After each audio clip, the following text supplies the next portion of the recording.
ایک دفعہ حضرت موسیٰ علیہ السلام کو اللہ تعالیٰ نے حکم دیا کہ سمندر کی طرف جاؤ، وہاں 3 کشتیاں ڈوبنے والی ہیں۔ حضرت موسیٰ علیہ السلام فوری حکم الہی کی تعمیل کرتے ہوئے سمندر کی جانب چل دیے۔ ساحل پرسکون تھا۔ بہت دور سے ایک کشتی آتی ہوئی دکھائی دی جو آہستہ آہستہ ساحل کی طرف بڑھ رہی تھی۔ ابھی وہ کنارے سے کچھ ہی فاصلے پر تھی کہ حضرت موسیٰ علیہ السلام نے آواز دی کہ اے کشتی والو، اللہ کا حکم آنے والا ہے، ہوشیار رہنا۔ انہوں نے جواب دیا، آپ جانتے ہیں کہ اللہ کے حکم کو کوئی نہیں ٹال سکتا، ہم تو اس کے بندے ہیں جو حکم الہی کے پابند ہیں۔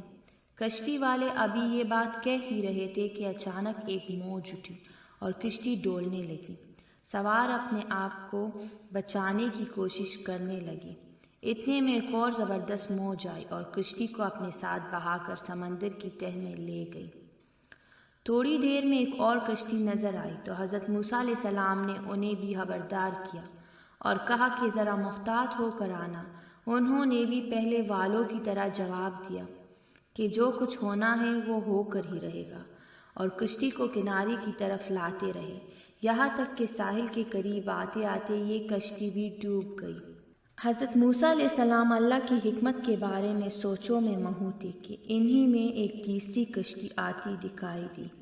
آپ نے حسب سابق اس کشتی والوں کو بھی نصیحت کی کہ دیکھو اللہ کا حکم آنے والا ہے، اپنے گناہوں کی معافی مانگتے ہوئے ذرا محتاط ہو کر آؤ۔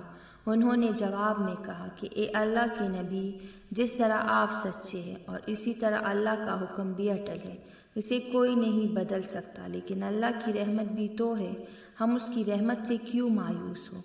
لہٰذا ہم اللہ کی رحمت پر بھروسہ کر کے آ رہے ہیں اور اپنی رحمت کے صدقے ہمیں ضرور امن و سلامتی کے ساتھ کنارے پر پہنچا دے گا۔ کشتی والوں کا یہ جواب سن کر حضرت موسیٰ علیہ السلام خاموش ہو گئے۔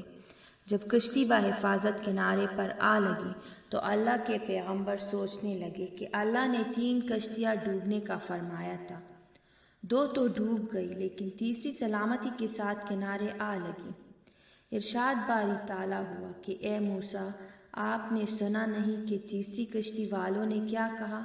انہوں نے میرے حکم کو تسلیم کیا تھا، میری رحمت کو آواز دی تھی اور اس پر پورا توکل اور بھروسہ بھی کیا تھا، تو اس لیے یہ کشتی میری رحمت کی تفیل بچ گئی، کیونکہ جو بھی میرے رحمت کے دروازے پر آ کر صدا دیتا ہے میں اسے نا امید نہیں کرتا۔